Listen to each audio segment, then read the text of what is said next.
The Islamic Media. Information of Quran or Hadith. ਹੁਣ ਵੇਖੋ ਨਾ, ਇੱਕ ਬੰਦੇ ਨੇ 5 ਧੀਆਂ ਵਿਆਹੀਆਂ ਨੇ।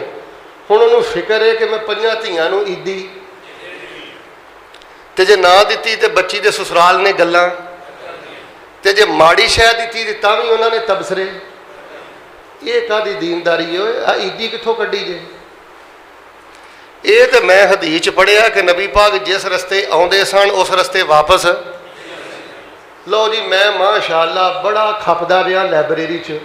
ਸ਼ਾਇਦ ਮੈਂ ਕੋਈ ਕਿਤਾਬ ਛੱਡੀ ਹੋਵੇ, ਮੈਨੂੰ ਪੂਰੇ ਦੀਨ 'ਚੋਂ ਕਦੀ ਨਹੀਂ ਲੱਭਾ ਕਿ ਹਜ਼ਰਤ ਅਬੂ ਬਕਰ ਸਿੱਦੀਕ ਰਜ਼ੀ ਅੱਲਾਹ ਤਾਲਾ ਅਨਹੁ ਨੇ ਛੋਟੀ ਤੇ ਆਪਣੀ ਧੀ ਐਸ਼ਾ ਨੂੰ ਕੋਈ ਈਦੀ 'ਚ ਸੂਟ ਦਿੱਤਾ ਹੋਵੇ, ਕੋਈ ਕਿਲੋ ਜੌ ਦਿੱਤੇ ਹੋਣ।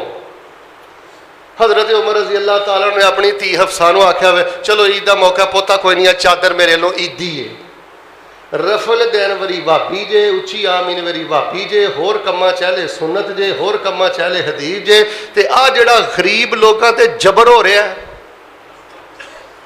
वो चलो यार अगर किसी बंदे नूं रब ने दिता है, वो दिल की खुशी दे नाल आसानी समझदा है, धी नूं कोई शै दे दे, पुत नूं दे दे, मौली साहब नूं दे दे, गवांढी नूं दे दे, यह तो गल समझ आती है।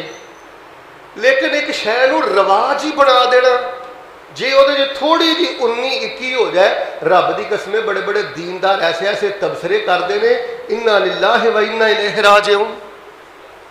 किसी बंदे ने तुहानू एक टिशू पेपर भी गिफ्ट दिता है, तुहानू हक नहीं बनता कि तुसीं उहदा ब्रांड लभदे फिरो ते तुसीं उत्ते तबसरे करते फिरो।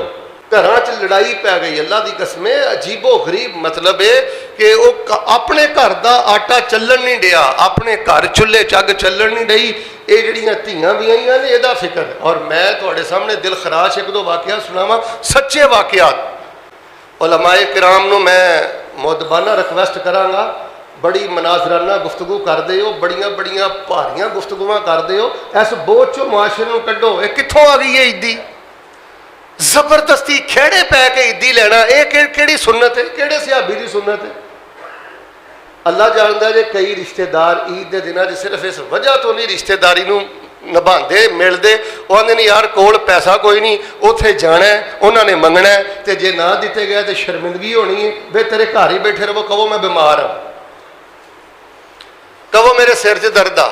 ये खेड़े पै के ईद लेना, ये किस नबी की सुन्नत है? बकारीओ सवाली बन गया जे, एक ठगी का नवा सिलसिला शुरू कर लिया जे। वो चलो कोई शौक ना देंदा, मेरी गल दा तवाजन करो। जे कोई शौक ना देंदा, खुशी ना देंदा, कोई रुपया दवे, कोई 50 दवे, बिस्मिल्लाह पढ़ के जेब च पा लो, खेड़े पै जाना, तबसरे करना, मजाक करना, किसी की दिती चीज नूं निंदना, ओदी ऐबजोई करना। मेरे प्यारे भाईओ, और फिर वेखो मैं देख रहा आ वेंदियां ना, ये सुन्नत नहीं लोग समझते, इनू मुस्तहब नहीं समझते। ईदी ते बड़ा वड्डा फर्ज बन गया। चलो जे इनू जायज़ भी करार दो तो जायज़ काम कदी कदी करीदा है ना, तो ये हर साल ही मुसलत हो गई है। दुआ करो अल्लाह तबारक व तआला नबी इस्लाम उम्मत नू बोझ चों कढण आए ने। उलमाए किराम की खिदमत मैं गुजारिश करांगा, इस मसले पर गौर करो। ये रिवाज बन गया जे, ये रिवाज लोगों को दसो, यह दीन नहीं जे, यह सुन्नत नहीं जे। अब तुसीं नबी इस्लाम की गल करते हो, मैं सहाबा की सीरत पढ़ी है, मैनू किते नहीं मिलिया कि किसी सहाबी ने किसी अपनी धी नूं पुत्र नूं ईद के मौके पर कोई पैसा दिता हो।